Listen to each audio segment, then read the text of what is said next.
avui de matí, acompanyada de la consellera d'Economia i Turisme, la senyora Carla Vilés, són dues persones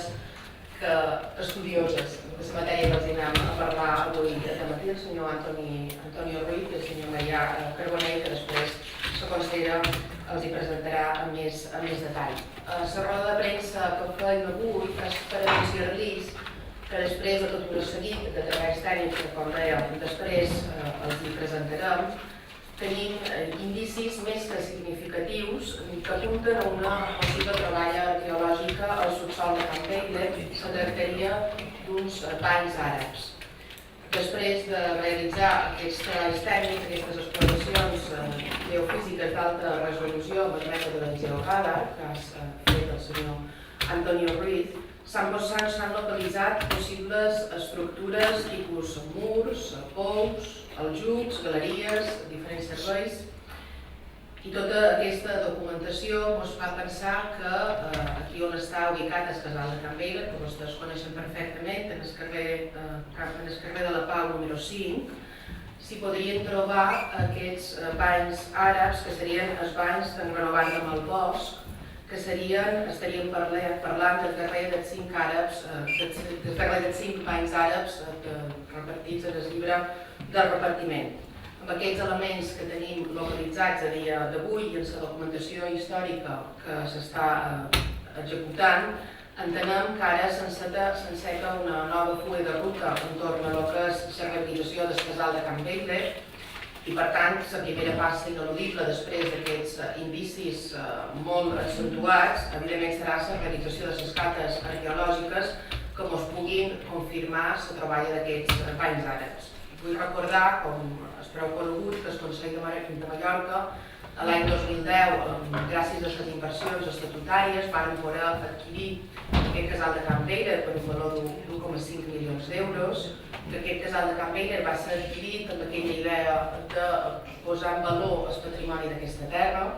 d'oferir un centre de referència de turisme cultural, que nosaltres hem fet molta feina amb apostar per allò que ens fa diferents a Mallorca, per allò que ens fa únics, i això ho explicaré també com a part de la nostra terra, com a part d'una illa turística que també posa en valor el seu patrimoni. Per això vàrem adquirir aquesta casa perquè té una significació especial del propi casal de Can Beigle i a més a dins hi volíem fer totes un centre d'interpretació respecte al turisme cultural, als paratges, al patrimoni propi de la terra, de la nostra terra. Per tant, el fet de cara si hi hagi aquests indicis d'aquestes troballes d'un banys àrabs, evidentment és un motiu d'alegria, perquè era molt difícil pensar que això fos així, és una sorpresa d'aquestes agradables, que ja que estàvem treballant i invertint papers públics per posar en valor el patrimoni, si en el final s'evidencia que aquí hi ha un banys àrabs, evidentment que estarem parlant d'un patrimoni molt més important des que pensàvem quan vam adquirir el casal de Can Beigle i que a més estarà a disposició pública. Per tant, seria un goig doble per tots els mallorquins i mallorquines. De totes formes, avui és un dia de satisfacció i de prudència i en aquest moment el que farem serà els treballs per poder indagar, per poder confirmar aquesta existència i, evidentment, totes projecte de rehabilitació del casal i el propi ús final estaran una mica condicionats per les treballes arqueològiques que en aquests moments és el primer que hem de discernir i que hem de certificar. Però els volíem anunciar que aquests són els indicis que tenim, aquest és un indici que és molt satisfactori si se confirma i que en tota la prudència del món, com hem fet fins ara, seguirem treballant en aquest casal i en el subsol d'aquest casal, cosa que no teníem previst inicialment. I passaria a separar la consellera.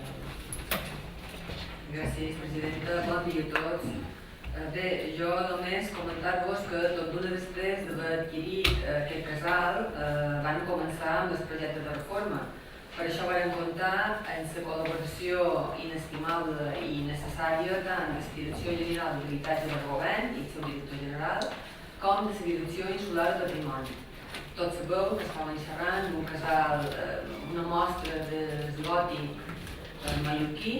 un casal amb molta història, va incrementar encara més de com es pensava, com molt bé ha dit la presidenta, i dic, un casal amb moltes particularitats que van ser allò que ens van fer de cantar per ell a l'hora de comprar-lo, per posar-lo a disposició de tots els mallorquins i mallorquines, així com també de la nostra comunitat, incidint en aquest turisme cultural.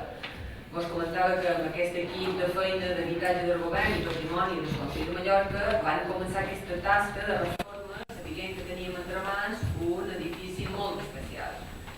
I amb això ens vam assessorar tot el temps amb aquest equip. I la primera de les decisions que vam prendre va ser fer aquest estudi del subsol. Vam decidir fer-lo amb un sistema modern, no invasiu, a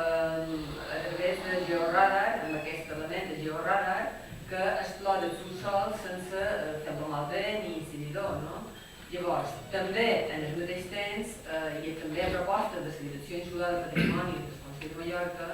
van demanar una història de tot, la màxima recopilació damunt d'aquest casal,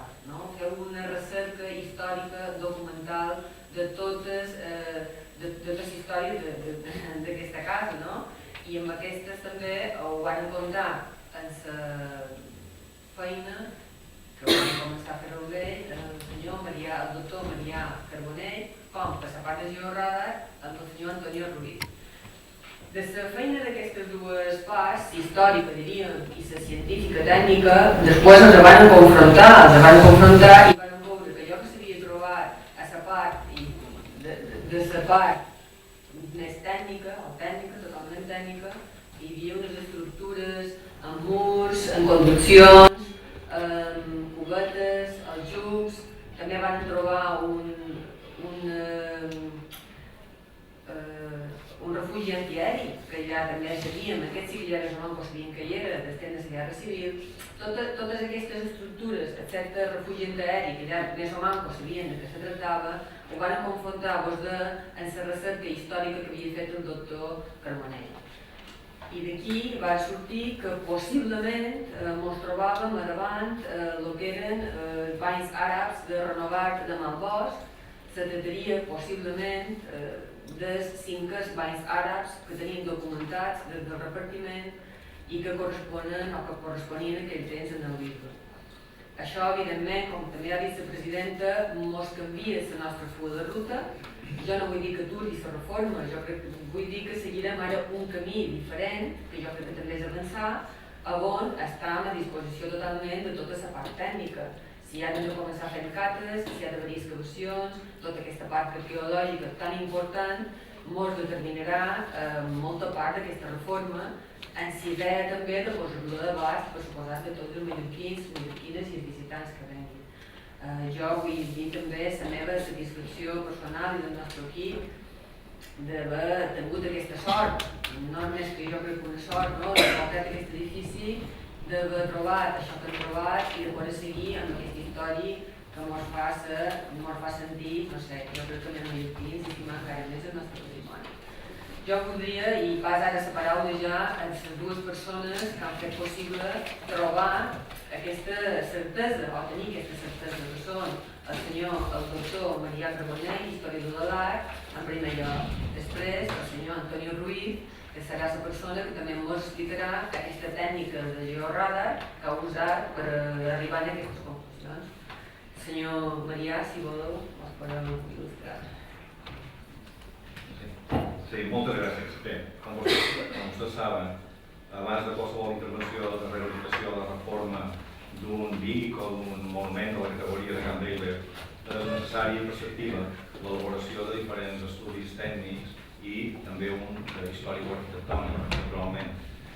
Ara com ara jo m'he ocupat precisament de la recopilació i de l'anàlisi de la documentació, de la que se coneixia i de la que no se coneixia, o d'una part de la que no se coneixia i que hem pogut assumir. He de dir que encara que el temps disponible no ha estat el que seria desitjable, perquè arrima dels historiadors de l'art, o com a mínim arrima d'un servidor més aviat pausat,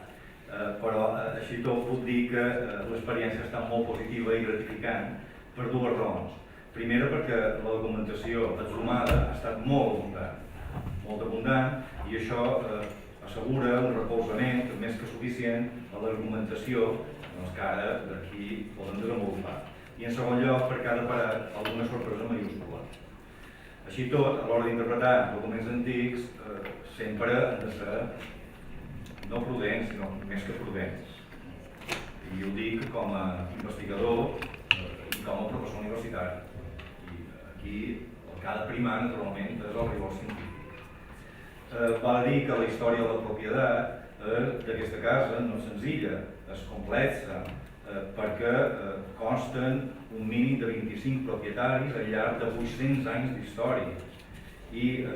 per tant, és difícil a vegades de resseguir aquesta història tan llarga, tan complexa. Però també he de dir que, paradoxalment, és un cas extraordinari de pervivència d'un edifici, d'una casa gòtica, d'una casa senyorial gòtica. Si més no, pel que fa a la planta general, a la crugia frontalera, és a dir, la crugia que dona al carrer, a la façana, en reformes relativament escasses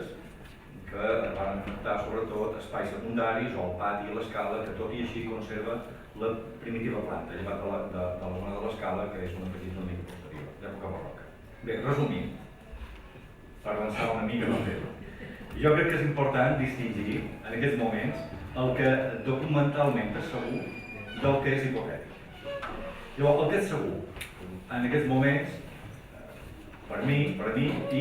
que fins ara no se sabia, i és que Can Bailey ocupa el solar o està construït a sobre dels anomenats durant segles banys d'en Renovar de Malbosc, o banys d'en Renovar, que són els banys que van donar nom en aquest carrer, el carrer de la Pau, durant molt de segles. El carrer de la Pau, el nom és relativament recent, però antigament sempre era el carrer dels banys d'en Renovar. Després aquest carrer ha anat canviant de nom, de mossèn Lluís de Paz, de mossèn Felip Despuig, però, curiosament, en la documentació sempre hi ha un record, una vocació del primer propietari, perquè fins i tot l'any 1751, quan els jesuïtes compren aquesta casa, la descriuen com unes domos magnes, és a dir, unes cases grans, que abans anomenaven els banys d'en Renovar. I això a mitjan segle XIX. De manera que aquest record s'ha mantingut incòlume, s'ha mantingut viu fins a una època relativament recent o moderna. De manera que podem assegurar amb una certesa gairebé absoluta que Can Bailey s'alça sobre uns banys antics, sobre uns antics banys que degueren funcionar com a mínim fins al segle XVI, com va passar amb altres banys àrabs de la ciutat. Això ho va comentar, per exemple, el pare Llompart pel que fa al banys d'en Granada, que encara tenia una propietària que els feia servir i els utilitzava al segle XVI. De manera que van tenir un ús molt prolongat. Aquest nom de banys d'en Renovar deriva d'un personatge encara una mica enigmàtic, i jo diria que fascinant, que és en Renovar de Malbosc, que té un nom d'altra banda poètic, naturalment, això ho hauran de reconèixer amb mi, que és un nom segurament millor que Can Bailey.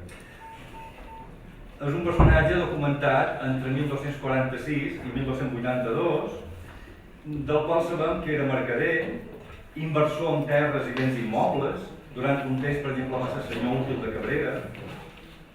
i canvista de moneda, el que ara en diríem un banquer o un financer, tot un potentat del segle XIII. Bé, el cas és que, i això és una de les coses que estan ben documentades, l'any 1273, en Renovar de Malbosc va comprar uns banys a la porció del bisbe de Barcelona, que a la ciutat de Mallorca correspon aproximadament a la parròquia de Santa Creu. Es va comprar amb dos socis, llavors se va quedar la seva propietat, només ell aquesta propietat. Bé, aquests són els banys que hi havia on hi ha Can Bailey. Això no vol dir que la casa, això no afecta la datació de la casa. La datació de la casa és de la primera meitat del segle XIV, no d'en Renovar de Malbosc, sinó dels seus hereus.